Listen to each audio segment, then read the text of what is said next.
Hello, my darlings, and welcome to Blood Bonding, our first episode of Season 2 of Blood Bonding. Thank you for joining us. The post-season show for ATL by Night.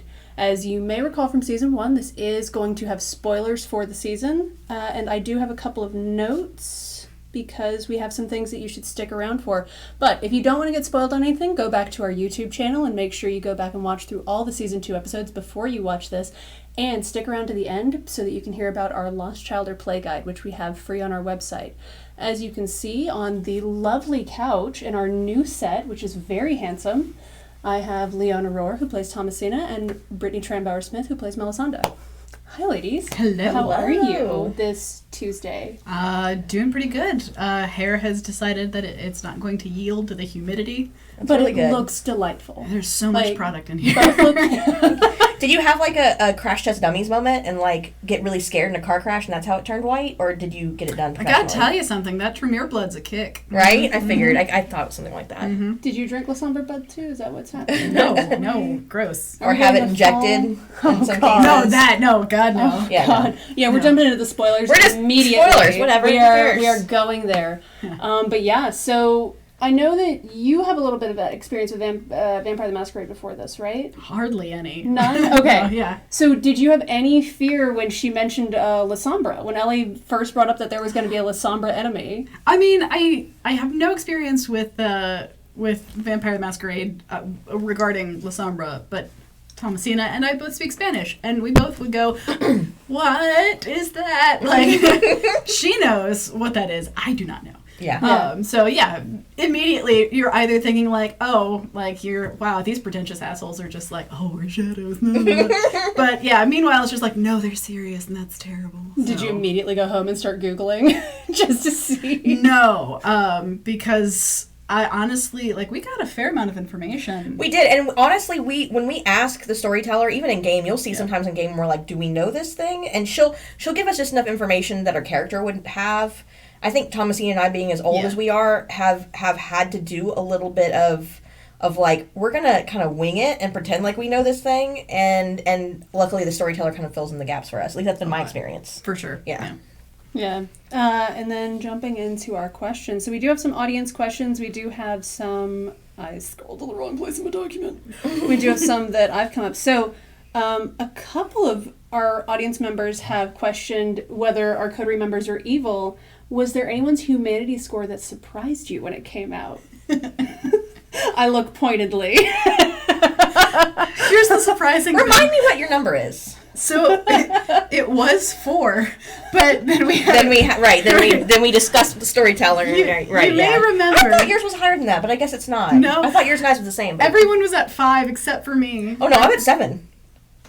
You're at 7? I'm at 7. Maybe I'm at 5. You're low. I do remember you being low. I was low, but so then we talked to the storyteller because we were revisiting the fact that Thomasina had decided to ride a roller coaster for the first time with all of her new friends.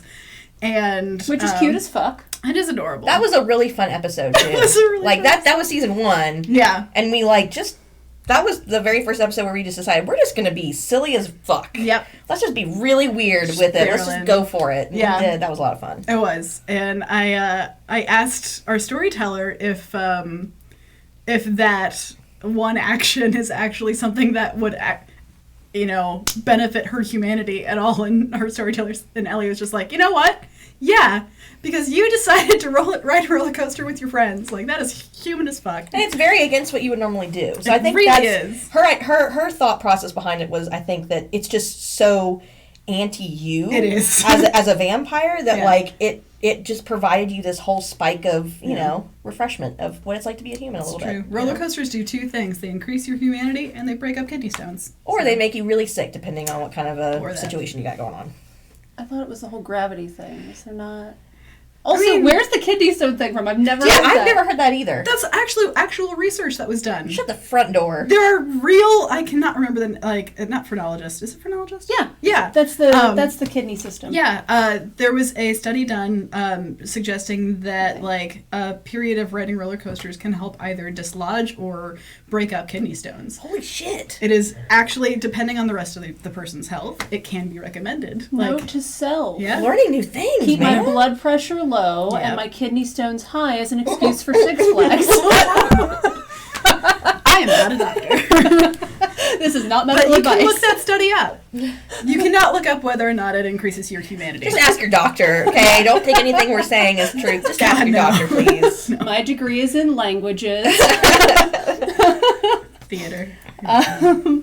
And then, but yeah, so we had the low humanity count, but like, why did it was it surprising? Was it like, cause were you expecting higher than hers I to be lower? So being new to the whole thing, like being new to the whole VTM, like, stats and how the ratings work, it still doesn't really register how a lot of these things work in context to make the character.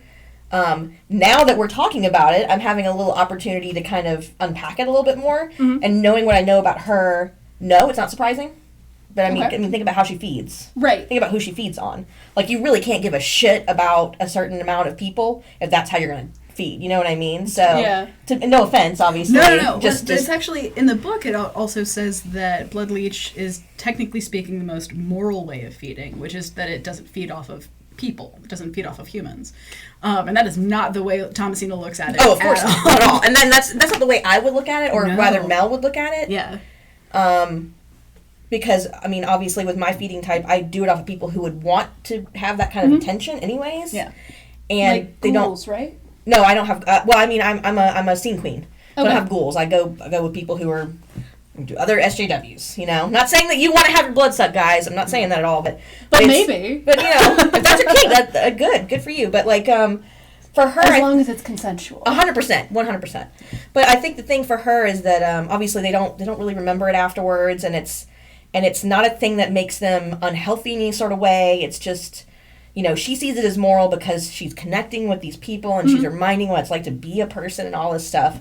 So I can see how she would see that as not being moral. Although, I guess, like you said, it's the most moral way because you're not taking blood from humans. It is. That's a funny juxtaposition. I know, that's not Interesting. how I thought about it at all, because when, both when Zach and Ellie came to me, we were originally building the character, we were originally thinking about having Thomasina, because she's superintendent of Atlanta Public Schools, like, oh, what if she feeds off of, like, what if she's a herd feeder, and what if that's, like, or not herd, but what if she's kind of an Osiris feeder or a Siren feeder of just, like, everyone who's just kind of, like, nearby, maybe even children. An energy vampire, if you will. Yeah, a little, but also, like, PTA members and, like, stuff like that. Oh, I just love it so much. Oh, But then love we it. were just like, no, let's go with that and as, like, a rumor. Like, yeah, no, it's totally how she feeds. She would never feed off of other vampires.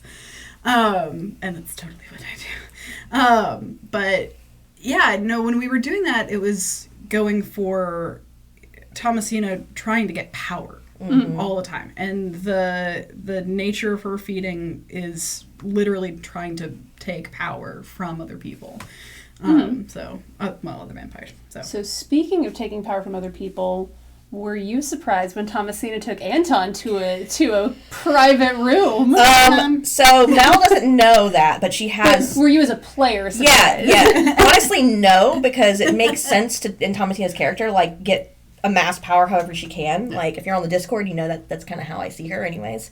But, like, amassing power in whatever way she can, and if that means that she has to, kind of coerce a fellow friend of the coterie. And I know it wasn't really coercion, but I think it might have kind of been a little bit of coercion. Maybe not intentional. There's a big old co in that coercion. Yeah, I agree with that. Like, codependent? Yeah. Collaborative? Like, yeah, I feel like y'all's relationship is so, like, complex anyways, and it's really not, like, in, like, real life it's not. No. But, like, you also have to think about if you're talking to him and not knowing that he's kindred, you know what I mean, originally. Yeah, like, your very first meeting, it really created this whole weird, complex dynamic that when you figured it out, and then you became in the same coterie, like, you still have to kind of deal with that initial, relationship dynamic. Yeah, which is, it's weird, like, originally, when, like, we went out, like, on a couple of dates, it's just like, nah.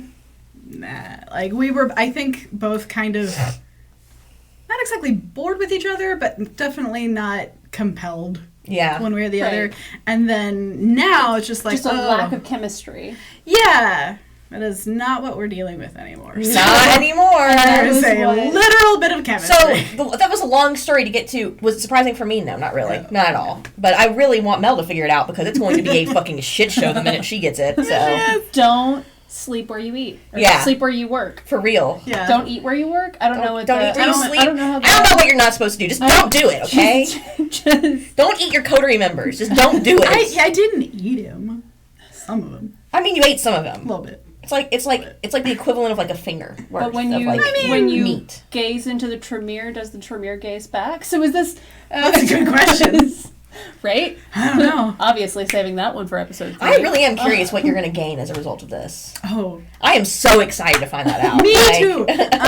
We haven't talked about that yet. No, yeah. We have ideas, generally speaking, of what I can and can't take because there are laws within the Tremere about what is to be extended and what isn't, and especially with regards to what Anton has to teach me about those powers. That's a massive distinction. Karate Kid situation up in here. A little. Very much so. But there's the same with... Wax on, wax off. Yeah.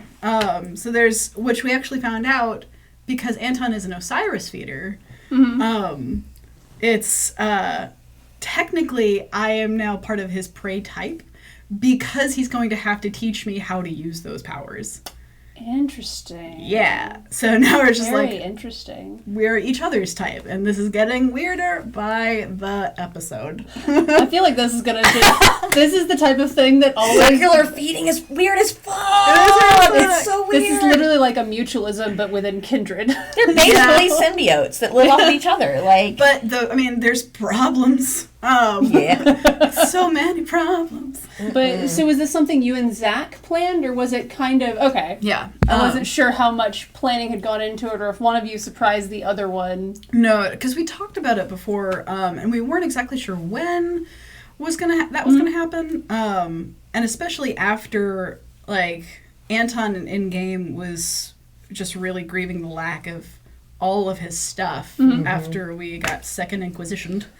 And even so, like, Anton was this incredibly useful person while we were there just, like, crawling through vents, trying real hard. Look, I kicked a vent in, okay? It's true. I caused a bunch of shit, but I kicked that motherfucker. You did. And in my head, Rage Against the Machine was playing. In Mel's head, Rage Against the Machine was playing when she kicked that shit down. Now, granted, if that had actually happened, it would have been even worse if, like, Rage was playing and then she kicked it down, like, all the loudness. You just had one of those, like, do you remember those little, like, tiny disc things? Yes! Play 30 seconds of about 90s. Just have one of those and then just kick on Rage Against the Machine for 30 seconds. Great. And that's it. You don't get the full song. Fuck you, I won't do what you tell me. Like, whoosh. Yes. So we did have some great looks. You mentioned the nightclub, which had some amazing looks going on. We've got the Second Inquisition facility, which had some looks. What was your favorite look, yours or someone else's, of the season? Both of you. Like as somebody wore, or like what we saw in game imagination wise, or what you saw in game imagination wise. That is open. I mean the La Sombra dude. What was his name? Alejandro. Alejandro. Did we see him? Yes, Alejandro. we see him. Did we? I did. I'm the one who looked in the vent to see him. Remember? Yeah. That's right. I'm the one who looked in the vent. Yeah. So yeah, I think that was probably my favorite look. Yeah. And then we ended up getting a picture from our storyteller in our chat, and I'm like, oh yeah, Christopher Lee. Oh yeah, this is totally what I saw in my young mind. Christopher Lee. That's right. I do think this was discussed. Yes. That was totally look.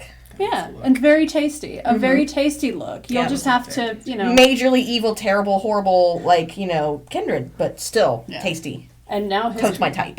And so we know that La Sombra blood is running through Aaron's veins, but is it his blood or is it another La Sombra he turned and then they're like diluting it? That's a question. Wasn't there a lot of we have so many questions. I can't remember if there was a bunch of dead La Sombra in there or not, but like there were a bunch of dead bodies. Yeah. I think there were a bunch of dead kindred. I don't know that it ever got there were La Sombra, like long. Were there La Sombra? Long black hair. The long black hair. She explained that. She did. Yeah, they're just like a coat rack of La Sombra.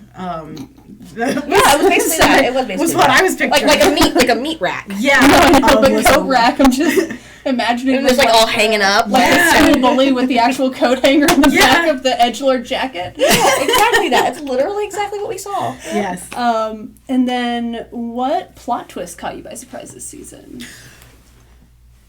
Me? Yes! Gesture. I become the prince. Well, I don't become the prince. We don't know yet. God help me. The nomination just at the end of that episode. Yeah.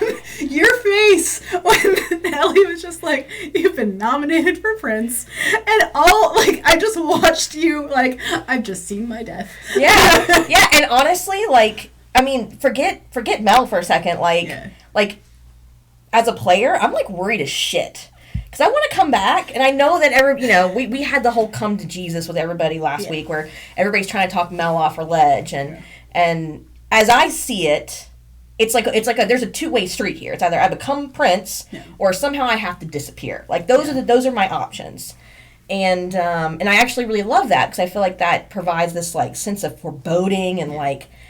You think that you can live forever. We are undead. We're, immortal or whatever. Not really immortal, but you know what I mean, after all. We're question mark. Yeah, exactly. So having my imminent demise be like, or having Mel's imminent demise be like a part of my thought process, even if it's not really realistic, even if it's just being overly pessimistic, was a really cool addition to throw in there. I mean, like, it really added another layer to her, so. Yeah. And now that she's out of politics... she's gotten more politics to get into. So well, and then related to that, we've seen Melisende navigate both kindred and kind politics through navigating the Camarilla and through navigating CNN. But you've had to give that up. So is there something, what's the thing that your characters are going to most miss having gived up? I Englished it. Having given up their old lives. Because you've done it a lot before, but that was backstory. Yeah. I can go ahead and say that. I mean, it's actually like perfect for Mel to have been nominated because now she has something else literally political to throw her entire being into. Yeah. Not having to be involved in human politics anymore is like a huge swath of that evening time that she now can devote entirely to the politics of the kindred. Mm-hmm. So the education that's required and all the intense studying and all of the reading and all of the development of ideas and the sharing and the diplomacy and the lobbying, all the stuff that she was doing before in humankind, she can literally devote twice as much time now to kindred. So I think it ended up being really, really smart for the storyteller to have gone that direction and actually really good for my character. Not so sure about you. Well, so originally we were, right after that, it was maybe a split-second thing of just like, because I saw your whole life flash before your eyes. Like, for real. All 260-some-odd years of it. Coming to a close so soon. Yeah. But I saw that, and then I was just like, you know what, though? Because we hadn't gotten to the point of, losing everything yet. But whether or not Thomasina was going to lose all of what she had, it was, she's about to be prince. That means Thomasina is now in line to maybe help her become prince and just maybe not necessarily hold the power directly, but to hold all of that for her and just be campaign manager of the year. That felt really right and really good. Just that is power. That is power. You are, especially with someone who's so unwilling. You're basically becoming Kellyanne Conway, but in a good way. Not in the bad way, but in the good way. Oh no, Thomasina is straight up Kellyanne. Straight up Kellyanne. But in our case, it's less. Pandering. I'm also not going to be working for a complete jackass. That's true. That's true. That's very true. And then Brittany actually asked this question in the Discord. Oh yes, she did. I sure did. Yes, because you're not there. No! Join us in the Discord. I should. So what she wanted to know was, do you foresee a showdown between you and Mel regarding your power hungriness? Oh. And I would like to specify, because I didn't go back and watch all the episodes, because I think it was the second to the last or the third to the last, where you said something. There's a couple things you said specifically to Mel, and there was something you didn't say to Mel that Mel heard that was power related. I'm going to get all the power I can. It's all about power and power and power and power. And Mel heard that and internally was she locked it away. I see what the fuck is happening right now.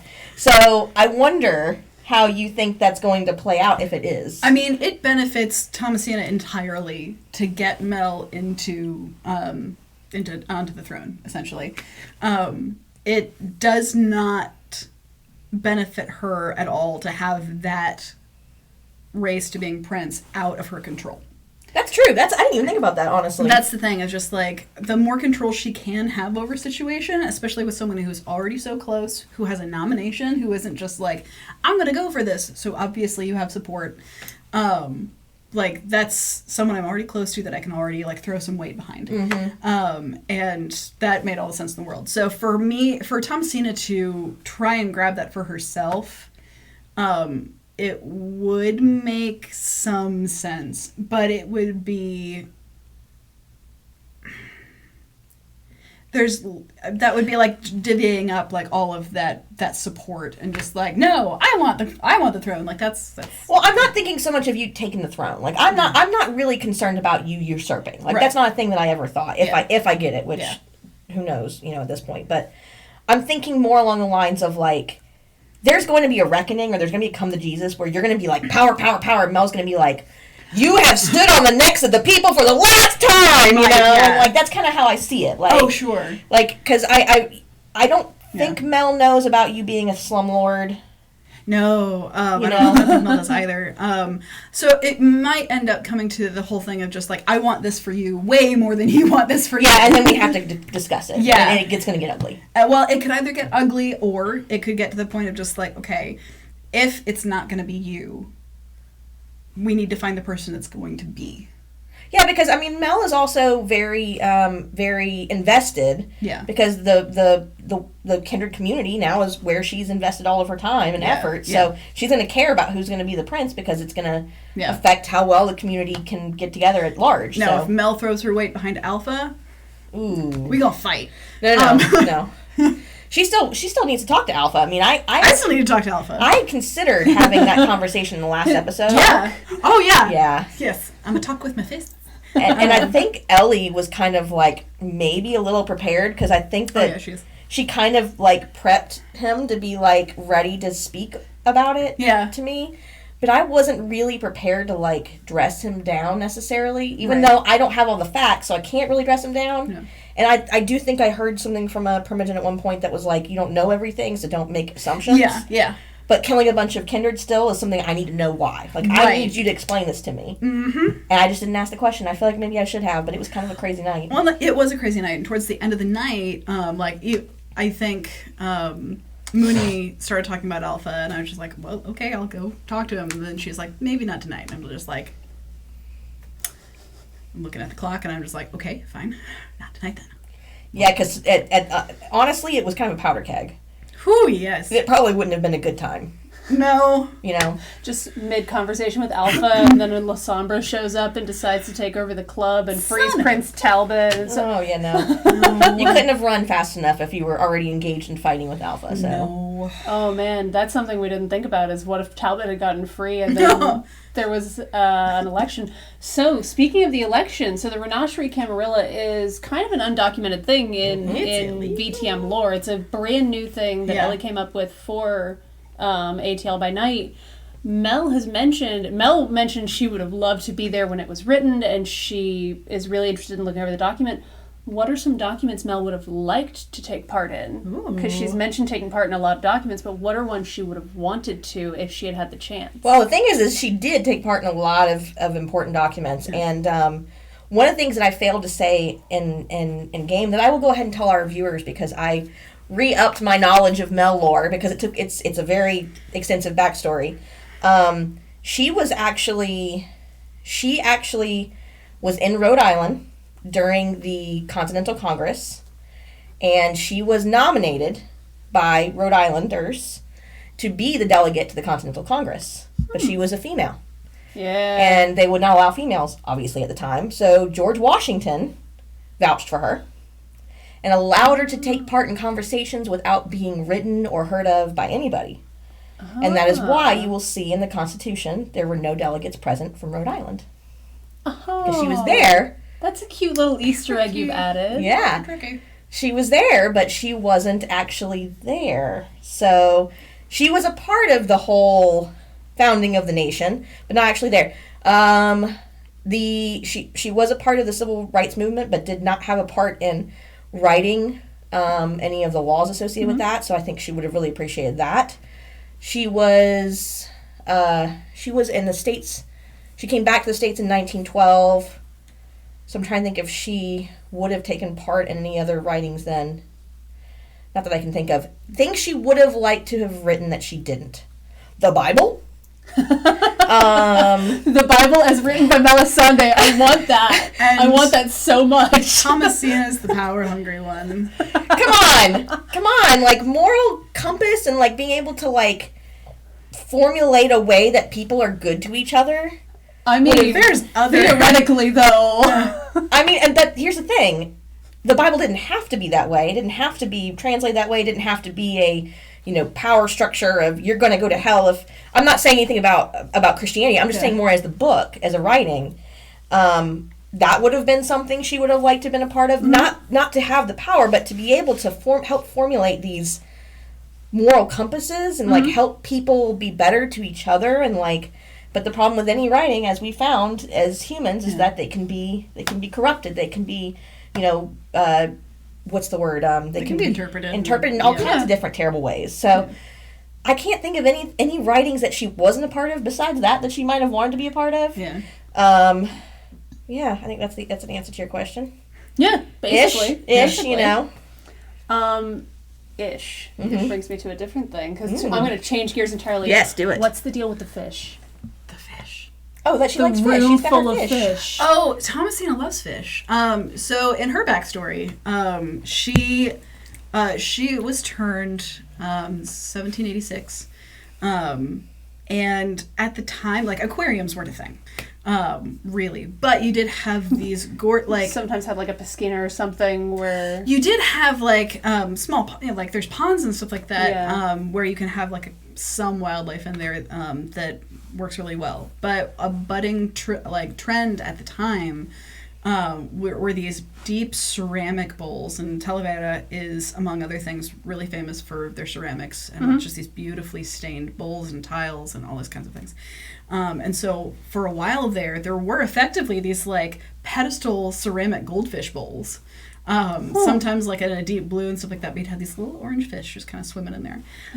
You could only see if you looked down, though. Yeah, exactly.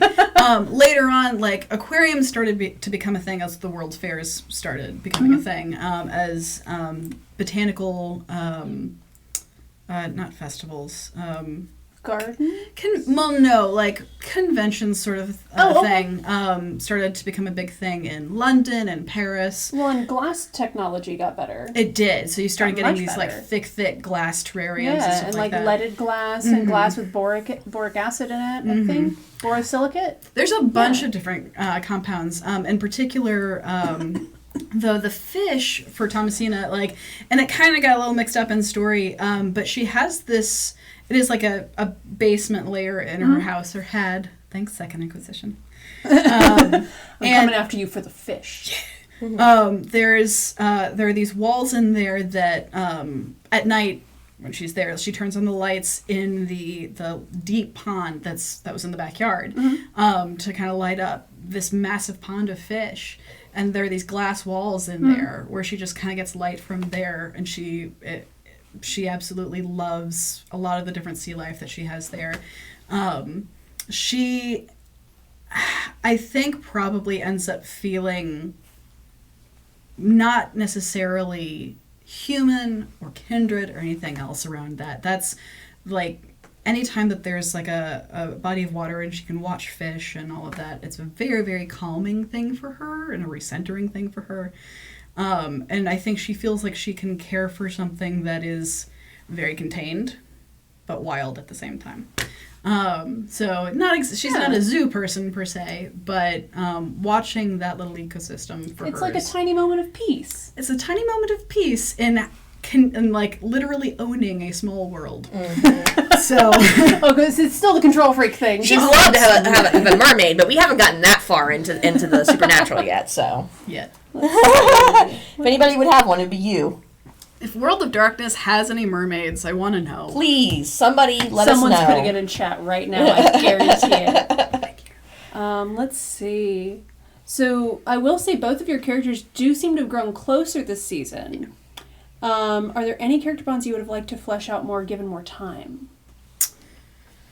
I'm really glad that Anton decided to talk to Mel in the last episode, and I think when Zach and I kind of had an off camera moment where he's like, we've kind of talked about where they met, but we haven't really had an opportunity to like kind of flesh that out and like build that bond. And I'm really glad that he was like, and he was the actual perfect person in that moment to talk her off that ledge, because he is, she would consider him of the group to be the most, intellectually like minded person in the group. Mm-hmm. Like she would look to him for like, that sort of a thing. And for him to basically say to her, "You're being stupid, like think about this logically," and she's like, "Oh yeah, you're fucking right," like in the most loving way possible. Like I hope to be able to flesh that out more. I don't know that I'm going to be able to share the spotlight with Thomasina over here, but everyone's just a love quadrangle and everyone's after Anton. It's like I don't want to be his like fucking feeding symbiote, but I want to have a fucking friend. God damn it! Like you don't want to be a lamprey? No.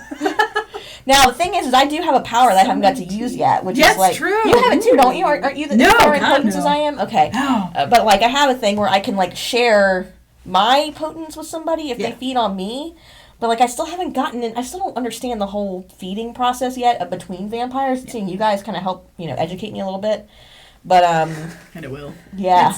It's the little kindred sex ed class. It really is though. Like sorry, I don't. We're gonna no. If I say it too that much. Is like legit though. Yeah. Like legit. Yeah.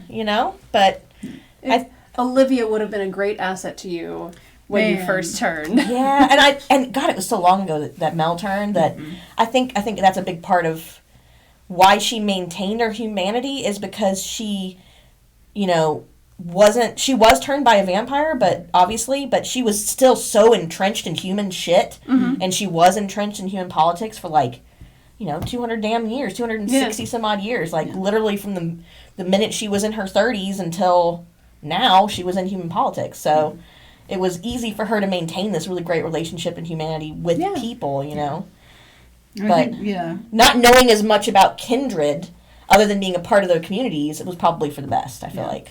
And here's a quick one. I think. Do you think there's any symbolism in which horses were drawn to you? Oh, shit. Do you remember which I was going to say? Famine was Anton, and then Pestilence was our Officer Good Boy. He's got who we have a last name for. Yeah. Aaron Good Boy Ulrich. Yeah. Good Boy's his middle name, obviously. Obs. And that was actually interesting, too, because like he and I hadn't really gotten any chances to really kind of find out where our characters were just with each other. And so us getting to have that moment at the end of the season was interesting for so many reasons. Yeah. In particular, when I was talking to him about just like, man, fuck Alpha. And he's like, Alpha's not really my favorite either. You know who is? Elijah. And I was just like, say more. So that got really interesting really quick. I didn't even realize Elijah was in the running, but like... Neither did I. But I think it's what, Elijah, Alpha, and you. Yeah. And I think we have... Was there one more candidate? I don't know. It better not be. That's a lot. Yeah, it is a lot. And I mean, like truthfully, like Elijah being such thin blood, like him being Prince, it would cause a lot of motherfucking problems. I mean, in a Renasher Camarilla. I was going to say, there's already so many problems if you get caught. and the Renasher Camarilla as a whole, it is devastatingly contradictive. And I mean that in the way of, so is our motherfucking Constitution. So we are basically living through the founding of our nation for ATL by night. So way to go, everybody. Yay. Welcome to the Continental Congress. Okay? The founding of one kindred nation. Yeah. We are surrounded by England. Oh no, what would it be? One kindred nation under Cain? Very divisible. Very incredibly divisible, yes. More divisible than a Tremere family. Hey-yo! Hey. Zach can't say anything because he's outside the room. So, there was one thing Tyler brought up, and he was wondering how y'all prepare for episodes.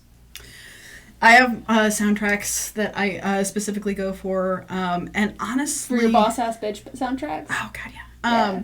But I also given how much of this is improv, it becomes a how I listen to the rest of the people in the room thing. So there are Very Myers, isn't that or Myerson or the method where you are Meisner. Thank you, Meisner. Very Meisner. Because I did 2 years of that, and under an instructor who was not my favorite.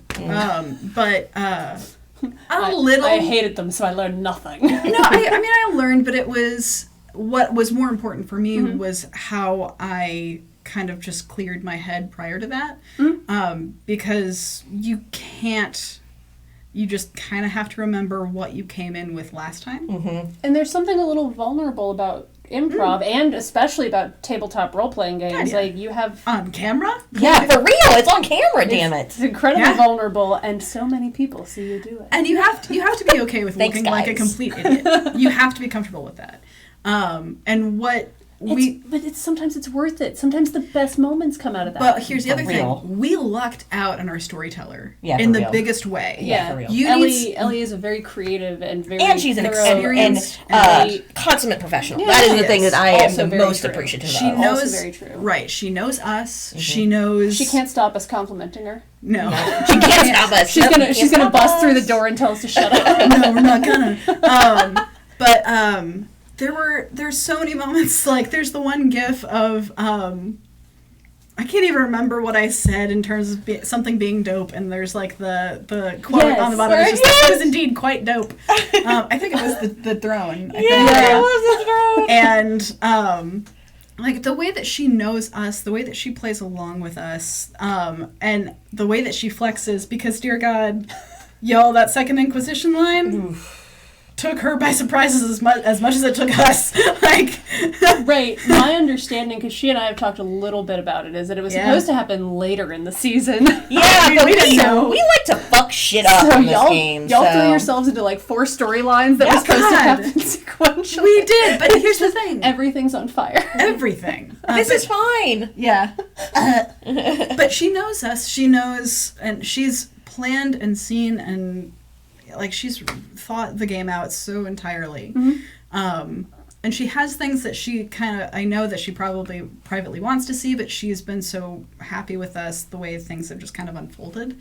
And she keeps rolling. She keeps rolling. And we've had, the more that Brittany and I have gotten to watch other games, we've seen storytellers that are really, really gifted and really, really sweet. There's a different color to Ellie as far as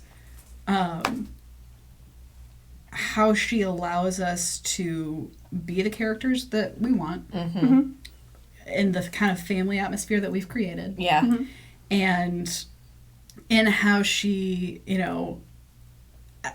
adapts. She adapts in a way that's just like, I know you guys can do this, but I want to see you guys do this. She's kind of a trainer. Yeah, very much so. Very, very much. Very much so. Yeah. So for me, for preparing, I also have a soundtrack. I listen to a fuck ton of Run the Jewels because that is some anarchist shit right there.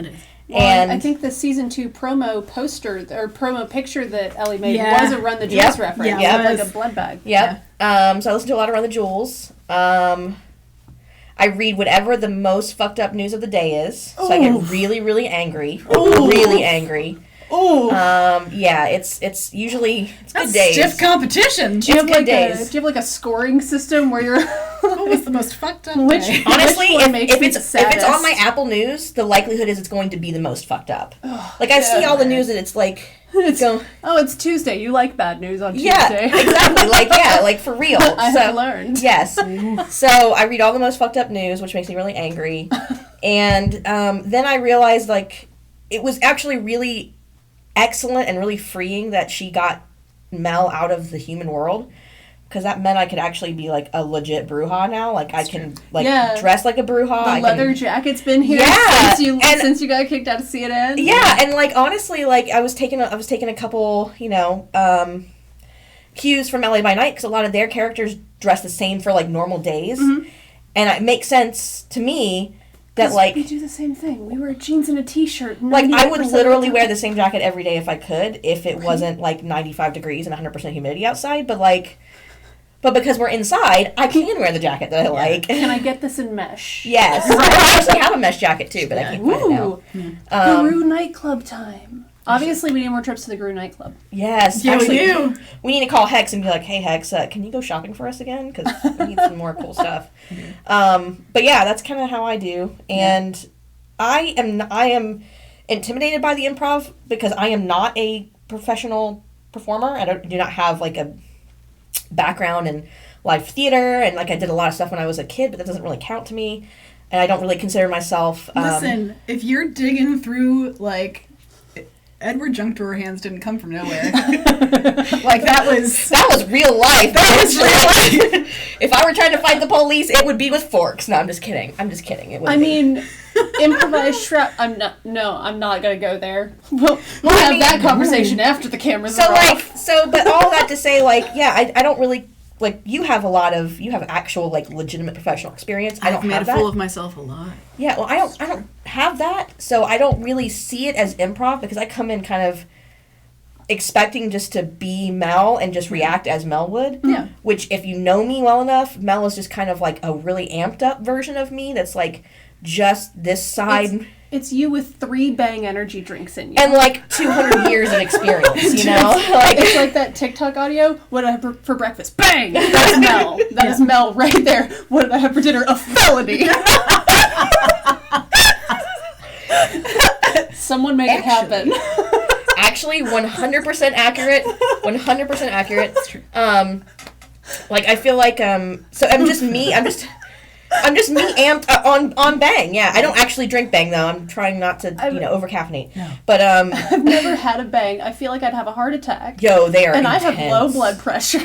They are intense. Like, I ain't doing that to me. I feel like I would feel the pulse of the universe. Yeah, you basically can like phase shift through walls. That's what happens. Like you're vibrating so quick. Like, did you know this building's alive? So it's not really, for me. It's more like we're just kind of all being the characters and reacting with the characters. Yeah, mine, like, because Thomasina, there are a lot of features to her that are very, very similar to me. But she's been very caretaking this season. She's had a lot of really gentle moments with the coterie. Well, and there were always plans to use that as just like a trust in me, like, but then like it just wouldn't go anywhere. Just like, damn it, I was just nice. So like, that's not what I meant to use these powers for evil. But you know what, though? Here's the thing, though.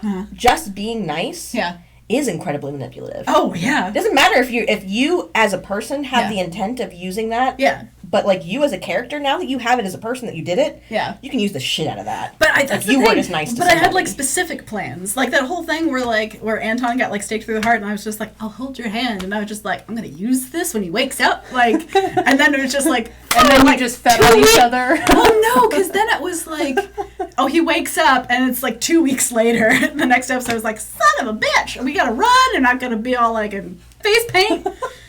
I don't have time to use this, and so it's just like, all right, so we're gonna find another opportunity, and he's at the bar, so like, we're gonna have this talk.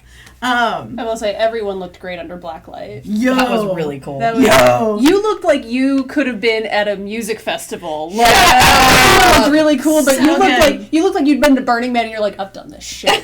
Yeah, like I've been to raves. I feel like Mel would be that way. Like Mel is extra. Like if anybody was extra, she's extra. Give her a chance. A rave is a great place to pick up dissidents. Yeah. Actually, no, real. I'm only joking a teeny bit. Yeah. Yeah, no. Let's see, and then I think I had... Oh, did we actually run out? We didn't even finish all of our questions last season when we did y'all's episode. Tell you what. Last season's question. Actually, yeah, let me see if there's any from last season that we could do. This thing keep like marshmallow pizza. Ooh, actually, this is a good one to bring back. So, season 2's had some big ups and downs. How have y'all changed your characters through season 2? Well. Like, how's it changed? You've been nice for a little bit. I have been nice. And for a while there, so we were, Thomasina had a wig in the masquerade. Yes. And the whole deal with that wig. Yeah, that's what I wanted to know. We were just like, one, I wanted a wig so that I didn't have to keep doing my hair. Valid. Right. But then it's just like, no, I need a reason, because obviously it's a wig. obviously. And just like, okay, so what we're going to do, Anton, can you ward this wig? And he was like, yes, I can. Shit, that's cool. So, like, it was going to be able to do some damage if it was touched, and also, like, depending on the roll, it could induce fear. And I was like, do you mean to tell me that I have dreadlocks? No. Sorry, that was loud. No. So that's amazing. Nope. But obviously, Nope. Thomasina... That is the classical word for locks, is those little curly Q. That's Nope. why it's Goldilocks. Nope. She had the curly Nope. Q corkscrew. Nope. I love it. But Nope. obviously... I love it. So she doesn't sleep in those. Can we... I know we've got the Lost Child to play guide, but can we get We that need dreadlocks too? as like a Someone symbol. just make the item dreadlocks. Yeah. And so yeah, just go ahead. But the problem ended up being, so she doesn't sleep in the wig. And so when she got taken by the Second Inquisition, Right. it was just like, they snatched her wig. Bastards. Damn. So the wig was no more. It was just, we kind of tried to see if we could like put that back in the storyline, and I was just like, no. I was dramatic and mad. So just like, I'll just keep doing my hair. And now, obviously, I went through another phase. But Same, bro. Yeah. But the, as far as, like, deep character-wise, like, naturally you're going to see a little bit more of this as the coterie isn't... We're always going to be actively engaged in stuff. But now that Thomasina might have any time on her hands at all, she might get some of her money back. She is not superintendent of Atlanta Public Schools. She is not seeing a lot of the people that she used to see. Ray is fucking, I don't know where. Philip is going to be living with us. Thank God. Now, Ray Bless. was your Instacart kindred, right? So he's, Ray's another Ventru. Okay. Who, Her Uber Eats. No. Yeah, exactly. He worked for CNN. Oh, shit. We didn't get into that. We didn't. No. Her Ventruber eats. Yeah. Oh. Yeah. I was going to try and find a way to use that, and it never came up. Damn. But Ray has a history with her, and she has fed from him, and there's, I mean, of course. But there's ways of feeding that, honestly, I was kind of aware of, but we've gotten really, really specific with her feeding type, and the more it's starting to come up. And so there's more of that background that works really, really well. And then some other things I'm just like, oh, she needs to be way more careful than I thought she did. Like, yeah. But there's a good amount of time between feeding that you really have to put if you're feeding from another kindred, so that a bond doesn't start to take effect. So it is an absolute miracle that she hasn't been under a blood bond that y'all know of. We'll see if that trend continues. Right? So she has been a little bit more vulnerable. And there's a lot of stuff that's literally been stripped away from her that's just that she can't rely on. Yeah, that's been it for me. Mel became physically stronger because I got points that I could make to certain things, and so I put them. Yeah. I put them into fun things that I haven't actually gotten to successfully use yet because those dice did not want to cooperate with me last season. Same. So she became physically stronger, more studious, I think, because she's no longer in the human world now. So she has to study more because most of her political knowledge has been, human politics. It's been what she's been entrenched in. And For hundreds of years. yeah, and even though she is, operated within kindred communities, she's never really, until she got to Atlanta, when she got to Atlanta in 1960 some odd, she got there during the Civil Rights Movement, and she just camped, and she just basically parked it in Atlanta. Makes perfect sense. After MLK died, and just kind of stayed there ever since. So she's been there for a good long time. There's a lot of stuff to fight for here. Well, there's a ton of stuff to fight for. In South especially, she has a lot to do in the South. And CNN being here actually was really beneficial to her because she could use all of these years of politics. Was Mel out of town for the final nights? Remind me what years the final nights were? 20 years ago. That so was, it'd be yeah, 2000. Oh, she's here. 2000. 100%. She's been in Atlanta since 1960s. So she was there for that. Oh shit. Just Okay. not, I haven't really spoken to the storyteller about how intricately involved she was. Okay. Because like I said, she hasn't really been involved in kindred politics. She's just been part of communities and working mostly in human Well, world. and wouldn't that violate the masquerade anyway to kill a CNN news anchor effectively Yeah. at that point? Yeah. And I mean, well, the thing is I wasn't in seeing. Obviously, I can't be public facing in certain ways for a long period of time, right? Because I don't age, right? And Mel had a funeral this season. That's a big development. That's a big development. She's basically dead. Yeah. And the name, I haven't really figured out quite how I'm using her name, but it has to change between lifetimes, so that she's not as recognizable. And we know that her hair changes, but we don't know what else about her has potentially changed over the 260 some odd years that she's been alive. Mel's visiting the Nosferatu. Not going to say anything about that, but we don't know. But she hasn't been recognized in this period of time. Thank God. Knock on wood. Knock on wood. Knock on wood. I'm sure the storyteller is making a note of this shit so that she can bring it up. Ellie will make a note of that. Yes. But really, I think the big thing has just been she's now fully involved in kindred politics, so she has to just dive straight in and become kindred, and she's kind of fought being undead for a long time. She's been undead and she's been using it to her advantage, but she hasn't really been embracing the embrace. You know, I like that. You like that should be a book. That should be a book. Embracing your embrace. That's Mel's forbidden motto. That's like Olivia's pamphlet that she hands out. Yes, it is. Oh my God! And the picture on the front is her mansion all beautifully done, and oh my God, you're right though. You're right though. And the first picture is of Elijah standing with his hand out like this with but it's a book in it. An old tin type. Yes. And then I did realize I missed a question. So, why does Mel think she'd make a bad candidate for prince? I don't think she thinks she'd be a bad prince. I think she'd be a great prince. Yeah, okay. She thinks that she would be a great prince. But the crown is heavy. Man. And the idea... so she has been a subversive member of all societies that she's been a part of for a long time. And the reason why she's so close to the Primogen now is because she's been in Atlanta for so long. She's gotten to know people. She knows the Primogen.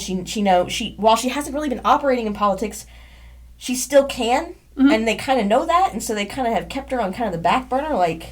If we need to use you, we will. But you just keep doing your CNN thing. And that's why this season the Primogen were actually, no, we need to do some kindred shit, you know? And your CNN persona's dead. Yeah, you're literally dead now. Yeah. Which actually was really cool. That was a fun thing to play. But she thinks she'd be a great prince. She doesn't want to because she has 260 some odd years that she's been alive, and she really thinks that it's one or the other. It's prince or die.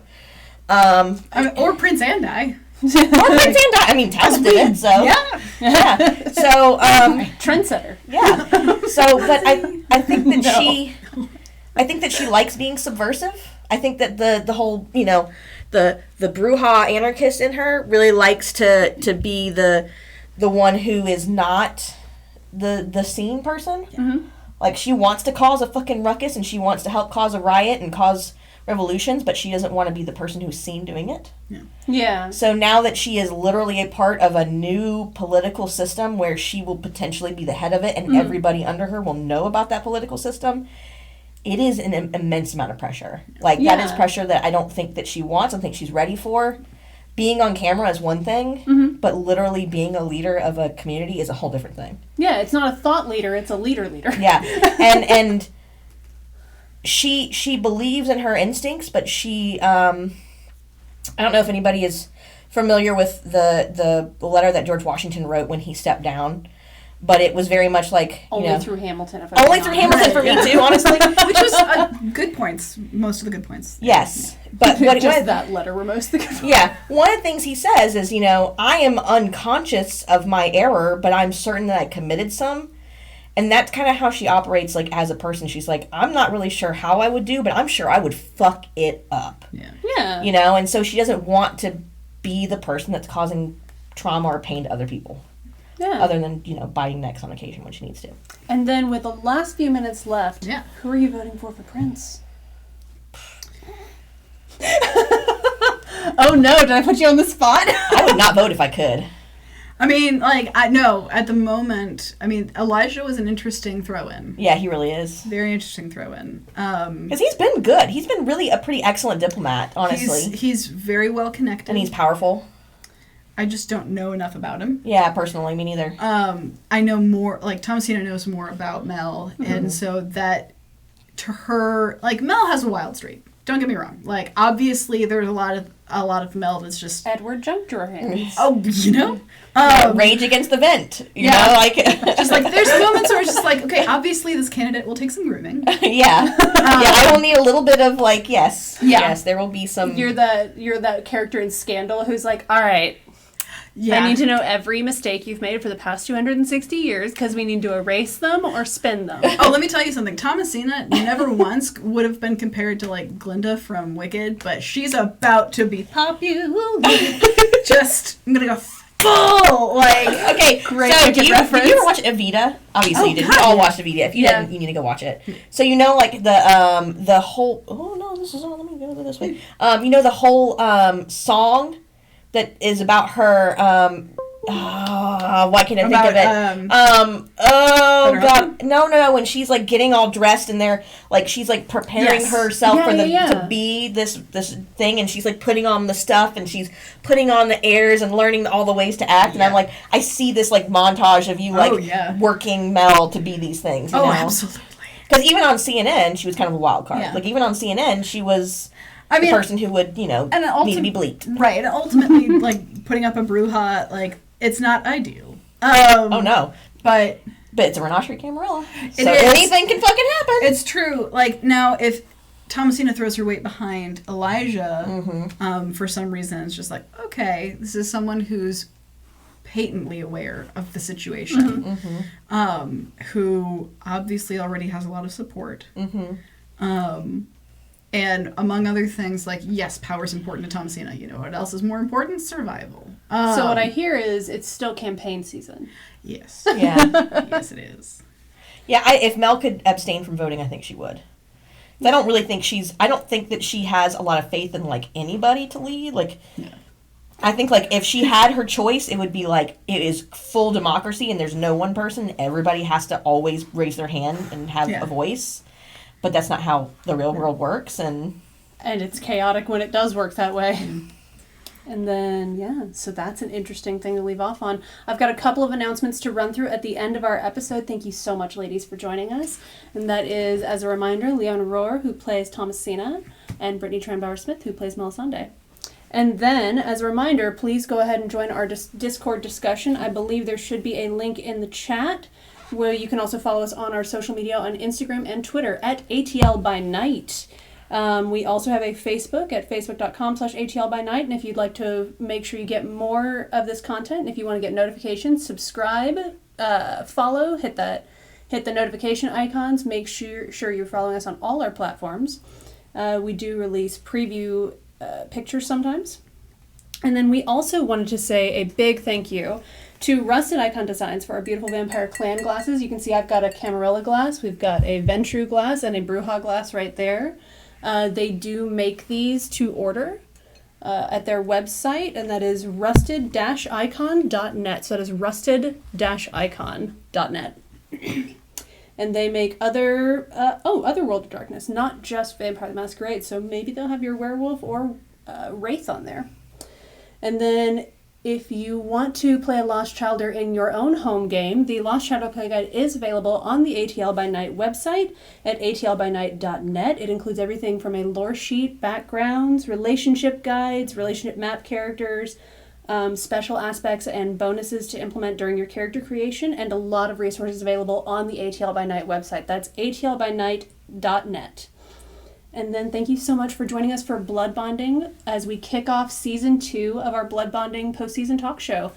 And I hope you will join us next week with Ellie and Dustin as we talk about some of the secret behind-the-scenes things that happened off camera. I can't wait to see that. I'm so excited. Good night, everybody.